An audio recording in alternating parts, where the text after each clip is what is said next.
በደቡብ አሜሪካ የምትገኝ ሀገር ነች። በአንድ ወቅት ከዓለም ሀብታም የነዳጅ ክምችት ካለባቸው ሀገሮች አንዷ።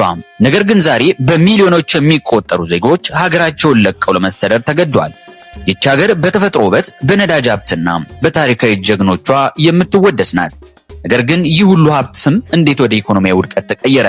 ዛሬ በዘላለም ዝግጅታችን ወደ ላቲን አሜሪካ አቅንተን ቬንዙዌላን እንመለከታለን። አብራችሁን ቆዩ። አንድን ሀገር በእውነት የሚያስውበው ተራሮቿ ወይም ሀብቷ ብቻ ሳይሆን ህዝቧ፣ ባህሏና የዕለት ተዕለት ኑሮዋ ነው። ቬንዙዌላውያን እንግዳ ተቀባይ ባህል እንዳላቸው ይገለጻል። ቤተሰብ በህይወታቸው ትልቅ ቦታ አለው።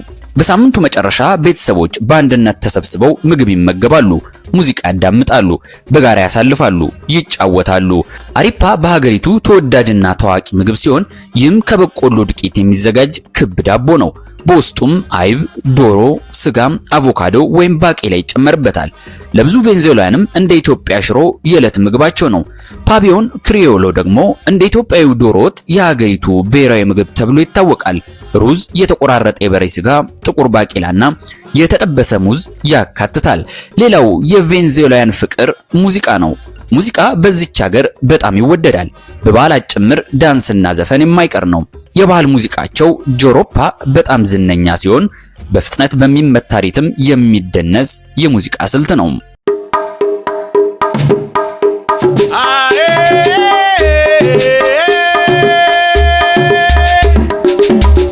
የምንመለከተው ታሪክ የአንድ ሀገር አህዳዊ ገጿ ብቻ ሳይሆን የሀብት፣ የስልጣን፣ የፖለቲካ፣ የተፈጥሮ ውበትና የሰው ልጅ ትዕግስትን የምንመለከትበት ነው።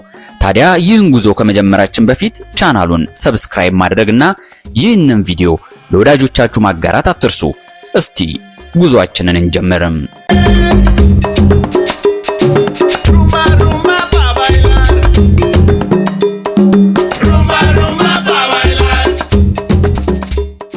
ቬንዙዌላ በደቡብ አሜሪካ ሰሜናዊ ክፍል የምትገኝ ሀገር ናት።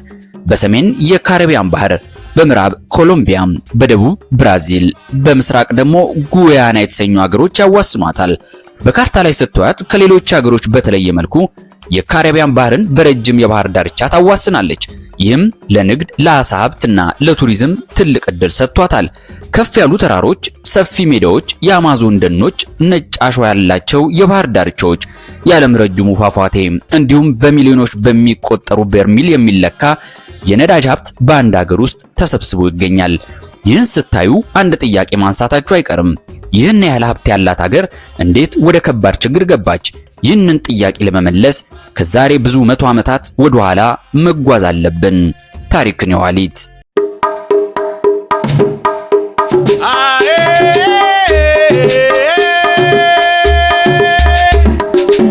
ከዛሬ በመቶዎች ሳይሆን ከሺዎች ዓመታት በፊት እንመለስ። ዛሬ ቬንዙዌላ ተብላ የምትጠራው ምድር ከጥንት ጀምሮ የተለያዩ ቀደምት ህዝቦች ይኖሩባት ነበር።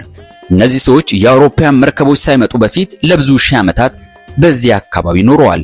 በወንዞች ዳር ያርሳሉ፣ አሳ ያጠምዳሉ፣ አደን ይወጣሉ፣ ከእንጨትና ከሸክላ ቤቶችንም ይሰሩ ነበር። ከነዚህ ጎሳዎች መካከል የካሪብ፣ የአርዋክና ሌሎች በርካታ ማህበረሰቦች ይገኙ ነበር። እያንዳንዱም የራሱ ቋንቋ፣ ባህል፣ ልምድና እምነት አለው። እነሱ ተፈጥሮን እንደ ቅዱስ ስጦታ ይመለከቱት ነበር።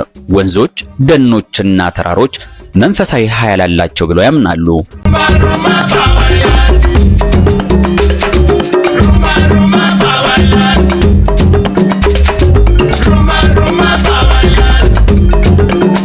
በ1498 አንድ ክስተት የዚህ ምድር ታሪክ ለዘላለም ቀየረ።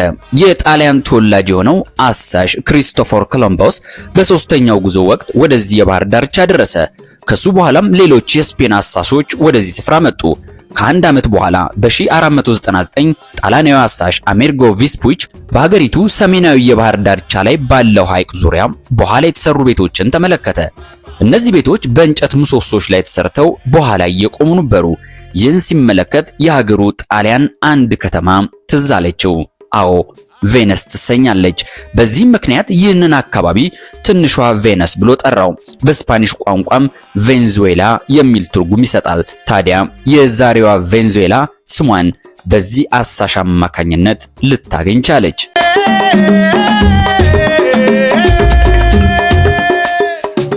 ከዚህ በኋላ ለአካባቢው ህዝቦች የመጡት አዲስ እንግዶች የሚያመጡት እድገት ሳይሆን መከራ ነበር። የስፔን ቅኝ ገዢዎች ወርቅና እንቁ ለመፈለግ መምጣት ጀመሩ።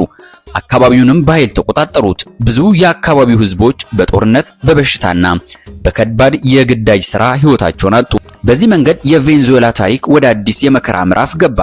ይህም ከ300 ዓመታት በላይ የቆየው የስፔን ቅኝ አገዛዝ ነበር። ከ300 ዓመታት የበደልና ቅኝ ግዛት በኋላ በዚህ ምድር አንድ ወጣት ተወለደ። የመላው ደቡብ አሜሪካን ታሪክ የሚቀይር ጀግናም ሆነ ሲሞን ቦሊቫር። ቦሊቫር በሀብታም ቤተሰብ ውስጥ ቢወለድም በልጅነቱ ወላጆቹን አጣ። ነገር ግን ጥሩ ትምህርት ቤት ተምሮ አደገ። ወደ አውሮፓም ተጉዞ የነጻነትና የዲሞክራሲ ሐሳቦችን አጠና። አንድ ቀን ሀገሩን ነጻ እንደሚያወጣም ለራሱ ቃል ገባ። በ1810 በካራካስ የነጻነት እንቅስቃሴ ተጀመረ። በ1811 ቬንዙዌላ ከስፔን ነጻ መሆኗን አወጀች። ነገር ግን ይህ የመጨረሻው የነጻነት ቀን አልነበረም። የስፔን ጦር ተመልሶ መጣ። ብዙ ከተሞች እንደገና ተያዙ። ቦሊቫርም ለጊዜው ሀገሩን ለቆ ተሰደደ። ብዙ ሰዎች ተስፋ ቆረጡ። ነገር ግን ቦሊቫር አልተሸነፈም። ከታማኝ ተዋጊዎቹ ጋር ተመልሶ መጣ። ተራሮችን አቋረጠ፣ ወንዞችን ተሻገረ። በከባድ ሁኔታ ጦርነቱ ቀጠለ። በ1819 ከአንዲስ ተራሮች ላይ ያደረገው አስደናቂ ጉዞ በወታደራዊ ታሪክ እስከ ዛሬ ድረስ ይወሳል። እጅግ ከባድ በነበረውና በበረዷማው ቀዝቃዛ አየር ውስጥ ጦሩን እየመራ ተሻገረም። በመጨረሻም በ1821 በካራባቦ ጦርነት ታላቅ ድልን ተቀዳጀ። ይህ ድልም የቬንዙዌላን ነጻነት ያረጋገጠ ነበር። ይሁንና ቦሊቫር የነጻነት ትግሉም በቬንዙዌላ ብቻ አላቆመም። በዛሬዎቹ ኮሎምቢያ፣ ኤኳዶር፣ ፔሩና ቦሊቪያ የነጻነት ትግል ውስጥ ትልቅ ሚና ተጫወተ። በዚህ ስራውም ነፃ አውጪ ተብሎ ይጠራ ጀመረ። ነገር ግን ቦሊቫር ያልሙ የነበረው አንድ ታላቅ የደቡብ አሜሪካ ህብረት የሚለው እንቅስቃሴ ሳይሳካለት ቀረ።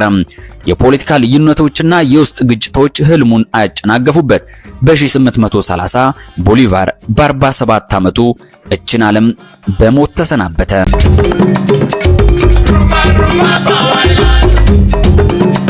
እስከዛሬ ድረስ በመላው ደቡብ አሜሪካ ስሙ በክብር የሚጠራው ቦሊቫር ሀገሩን ቬንዙዌላ ነፃ ሀገር ማድረግ ቢችልም ቬንዙዌላ ግን ወደ ሰላም መመለስ አልቻለችም።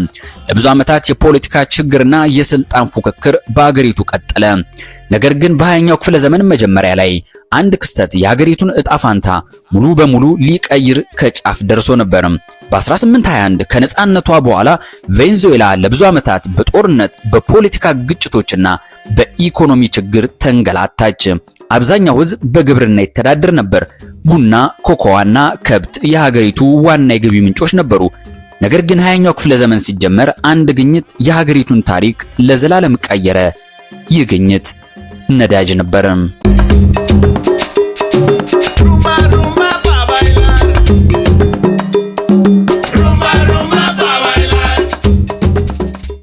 በ1908 የሀገሪቱን ስልጣን የያዘው ጄኔራል ሁዋን ቪሴንት ጎሜዝ የውጭ ኩባንያዎች ነዳጅ እንዲፈልጉ ፍቃድ ሰጠ። በ1922 በማራካይቦ ሐይቅ አቅራቢያ አንድ የነዳጅ ጉድጓድ በኃይል ፈነዳ። ለቀናት ያህል ነዳጁ ወደ ሰማይ ይንፎለፎል ነበር። የዓለም ትልልቅ ኩባንያዎች ወደ ቬንዙዌላ መትመም ጀመሩ። ይህች ሀገር በነዳጅ ላይ ተቀምጣ ተርባለች የሚል ወሬም በዓለም ተሰራጨ። ከዚህ በኋላ ከተሞች በፍጥነት ማደግ ጀመሩ። መንገዶች ተሰሩ፣ ድልድዮች ተገነቡ፣ ትላልቅ ሕንፃዎች ተሰደሩ። በርካታ ሰዎች ከገጠር ወደ ከተማ ፈለሱ። በ1950ዎቹ ቬንዙዌላ በላቲን አሜሪካ ከሀብታም ሀገሮች አንዷ ሆነች። ብዙ ሰዎች ከአውሮፓ፣ ከጣሊያን፣ ከስፔንና ከፖርቹጋል ወደ ቬንዙዌላ ለስራ ይመጡ ጀመረ። በዚያን ጊዜ ብዙዎች የደቡብ አሜሪካ ሀብታም ኮከብ ብለው ይጠሯትም ነበር። ነገር ግን ከዚህ ታላቅ ሀብት ጀርባ አንድ አደገኛ ችግር ተፈጠረ። የሀገሪቱ መንግስት በነዳጅ ገቢ ላይ ብቻ በመመካት ሌሎች ስራዎችን እርግፍ አድርጎ ተወ። ግብርና ተዘነጋ። ፋብሪካዎች በበቂ ሁኔታ አልተገነቡም። ሌሎች የኢኮኖሚ ዘርፎች ተረሱ። በ1970ዎቹ የነዳጅ ዋጋ ከፍ ሲል የሀገሪቱ ገቢም በጣም ጨመረ። መንግስት ብዙ ገንዘብ አወጣ። ነገር ግን የወደፊቱን ሳያስብ አብዛኛውን ገቢ በወቅታዊ ወጪና ባልባሌ ነገር ማጥፋት ጀመረ።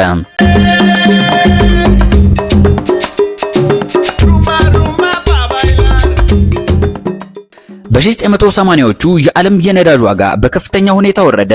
ቬንዙዌላም ከባድ የገንዘብ ችግር ውስጥ ገባች። የመንግስት ገቢ ቀነሰ፣ ዕዳው ጨመረ፣ ህዝቡም በመንግስት ላይ ማጉረምረም ጀመር። የ1989 በነዳጅ ሀብት የታወቀችው ሀገር በታሪኳ ከባድ የህዝብ አመጽ ተነሳባት። ይህ ክስተት ካራካዞ ተብሎ ይታወቃል። የምግብ ዋጋ ጨመረ፣ የነዳጅ ዋጋም ከፍ አለ። በካራካስና በሌሎች ከተሞች ተቃውሞ ተቀሰቀሰ። በዚህ የተፈጠረው ቀውስ ብዙ ሰዎች እንዲሞቱ ምክንያት ሆነ።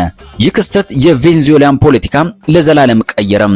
ምክንያቱም ከጥቂት ዓመታት በኋላ አንድ ወታደር በቴሌቪዥን ቀርቦ ገና አልጨረስንም ብሎ ተናገረ። ይህ ሰው በኋላ የቬንዙዌላን ታሪክ ሙሉ በሙሉ የሚቀይር መሪ ሆነ። ያም ሰው ሁጎ ቻቬዝ ይባላል።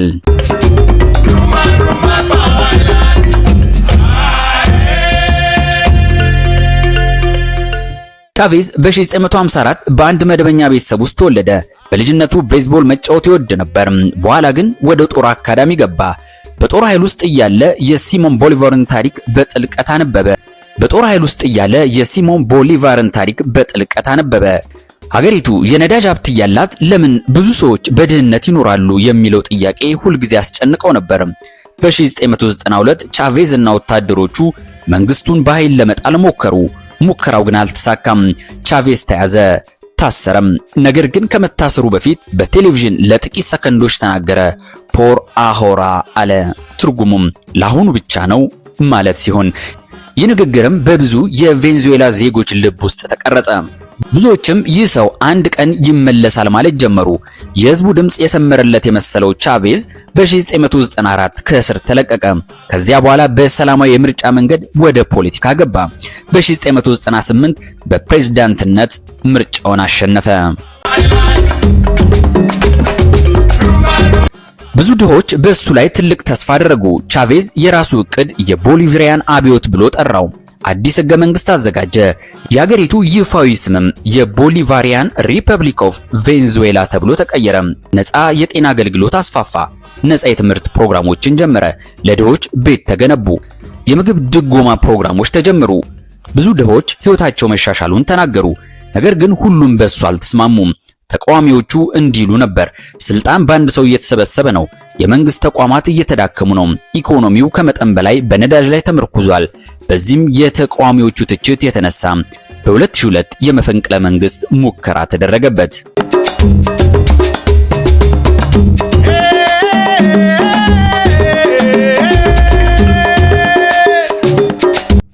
ለሁለት ቀናት ከስልጣን ወረደ። ነገር ግን በደጋፊዎቹና በጦር ኃይሉ ክፍል ድጋፍ ወደ ስልጣን ተመለሰ። ይህ ከሆነ በኋላ በአገሪቱ ያለው የፖለቲካ ክፍፍል ይበልጥ ተጠናከረ። የነዳጅ ዋጋ ከፍ ሲል ከ2004 እስከ 2012 የዓለም የነዳጅ ዋጋ ናረ። ቬንዙዌላም ቢሊዮን ዶላር ገቢ አገኘች። 2013 ቻቬዝ በካንሰር በሽታ ከዚህ ዓለም በሞት ተለየ። የሀገሪቱ ታሪክ ወደ ሌላ አቅጣጫም ተለወጠ። ስልጣኑን የተረከበው ኒኮላስ ማዱሮ ነበር። ግን በጥቂት ጊዜ ውስጥ የነዳጅ ዋጋ ወረደ። የቬንዙዌላ ኢኮኖሚም በታሪኩ ካየቻቸው ትልልቅ ቀውሶች ውስጥ የከፋ ሆኖ ተመዘገበ። ይህ ዜና ለብዙ የቬንዙዌላ ዜጎች ትልቅ ድንጋጤን ፈጠረ። አንዳንዶች እንደ ጀግና ያከብሩት የነበረው፣ ሌሎች ደግሞ ሀገሪቱን ወደ ችግር ያመራ መሪ ብለው የሚጠሩት ይህ ሰው ከሞቱ በኋላ በምርጫ የፕሬዝዳንትነት ስልጣኑን የተረከበው ኒኮላስ ማዱሮ በመጀመሪያ ብዙ ሰዎች የቻቬዝን ፖሊሲ ይቀጥላል ብለው ቢያስቡም በ2014 የዓለም የነዳጅ ዋጋ በከፍተኛ ሁኔታ ወረደ። ቬንዙዌላ የውጭ ምንዛሬ ገቢዋን በአብዛኛው ከነዳጅ ስለምታገኝ ይህ ክስተት ኢኮኖሚዋን ክፉኛ ጎዳት። የመንግስት ገቢ በፍጥነት ቀነሰ። ነገር ግን ወጪዎቹ አልቀነሱም። በዚህ ምክንያት መንግስት የገንዘብ ህትመትን ጨመረ። የገንዘብ ዋጋ መናር በገበያ ላይ የሚገኝ ገንዘብ በጣም ሲበዛ የእቃዎች ዋጋ በፍጥነት መጨመር ጀመረ። አንድ ዳቦ ዛሬ በሚገዛበት ዋጋ ከጥቂት ሳምንታት በኋላ ብዙ እጥፍ ሲጨምር ሰዎች ደሞዛቸውን በተቀበሉበት ቀን ወዲያውኑ ወደ ገበያ ይሮጡ ነበር። ምክንያቱም በማግስቱ ዋጋው እንደሚጨምር ያውቃሉ። ይህም ከፍ ብሎ በብዙ ሱቆች ውስጥ መሰረታዊ ምግቦች ማግኘት ከባድ ሆነ። በዚህ ምክንያት አሁን ድረስ ቬንዙዌላ ያልተረጋጋ መንግስትና ለውጥ የሌለው ኢኮኖሚ እያንገዳገዳት የመሬት መንቀጥቀጥን የመሰለ የተፈጥሮ አደጋዎች ተጨምሮ እጅግ ትልቅ አደጋ ውስጥ ተዘፈቀች።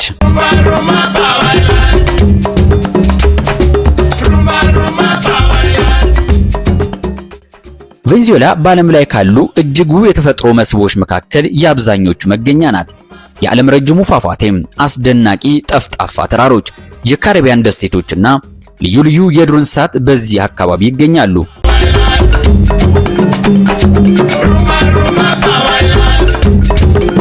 ብዙ ሰዎች ቬንዙዌላን ሲሰሙ ወዲያውኑ የሚያስቡት የኢኮኖሚ ቀውስን ነው። ነገር ግን ይህች ሀገር ከዓለም ውብ የተፈጥሮ መስህቦች ብዙዎቹን የያዘች ሀገር ናት። ይህ የዓለም ረጅሙ ፏፏቴ ነው። እስቲ አይናችሁን ጨፍኑና በጣም ከፍ ያለ ገደል አስቡ። ከዚያ ገደል ላይ ውሃ በአየር ላይ የተወነጨፈ ረጅም ርቀት ቁልቁል ይወርዳል። ይህ የተፈጥሮ ድንቅ ኤንጀል ፏፏቴ ነው። ይህ ፏፏቴ ከ970 ሜትር በላይ ከፍታ አለው። ይህ ማለት ከአሜሪካው የኤምፓየር ስቴት ህንፃ እጅግ የሚበልጥ ከፍታ ማለት ነው።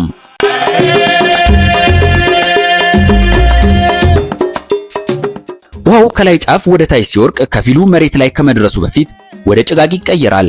በአካባቢው የሚኖሩ ሰዎችም ፏፏቴውን እንደ ቅዱስ ቦታ ይመለከቱታል። ሌላኛው ድንቅ የተፈጥሮ መስህብ የቲፖይ ተራሮች ናቸው። ለየት የሚያደርጋቸው እነዚህ ተራሮች ከላያቸው ጠፍጣፋ ሲሆኑ ቲፖይ ይባላሉ። ከሩቅ ሲታዩ በሰማይ ላይ የተቀመጡ ደሴቶችም ይመስላሉ። አንዳንዶቹ ከ2 ቢሊዮን ዓመት በፊት እንደተፈጠሩም ይገመታል። በላያቸው የሚገኙ ተክሎችና እንስሳት በሌላ የዓለም ክፍል የማይገኙ ናቸው። በዚህም ሳይንቲስቶች የተፈጥሮ ላብራቶሪ ብለው ይጠሯቸዋል።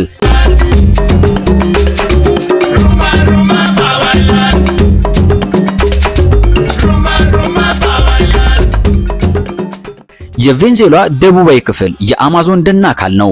በዚህ ደን ውስጥ ጃጓር፣ ግዙፍ እባቦች፣ ቀይ በቀቀኖች፣ ዝንጀሮዎችና በሺዎች የሚቆጠሩ የእጽዋት ዝርያዎች ይገኛሉ።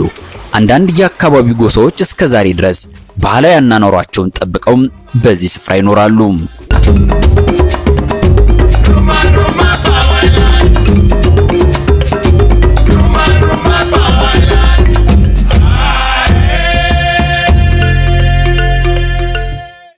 አስደናቂዋ ቬንዙዌላ ከ2800 ኪሎ ሜትር በላይ የባህር ዳርቻ አላት።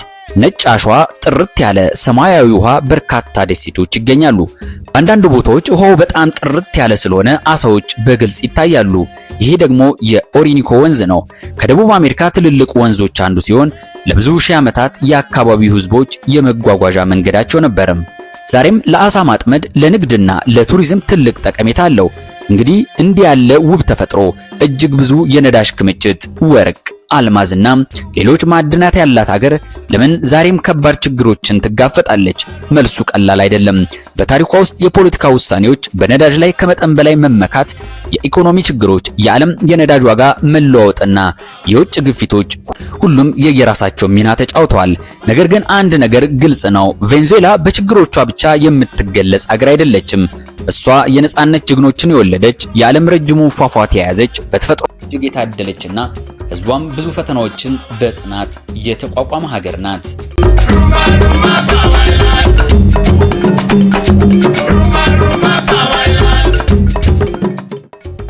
የቬንዙዌላ ታሪክ አንድ ትልቅ ትምህርት ይሰጠናል። የተፈጥሮ ሀብት ብቻውን ለሀገር ብልጽግና በቂ አይደለም። ዘላቂ ልማት ለማግኘት ጠንካራ ተቋማት፣ የተለያየ ኢኮኖሚ፣ ጥሩ አስተዳደርና የህዝብ ተሳትፎ አስፈላጊ ናቸው። እናንተ ስለ ቬንዙዌላ ታሪክ ምን ትላላችሁ? አስተያየታችሁን ከታች በኮመንት አካፍሉን። ቪዲዮውን ከወደዳችሁት ሰብስክራይብ፣ ላይክ እና ሼር ማድረግን አትርሱ። በሚቀጥለው የሀገር ዳሰሳ ፕሮግራም እስክንገናኝ ሰላም።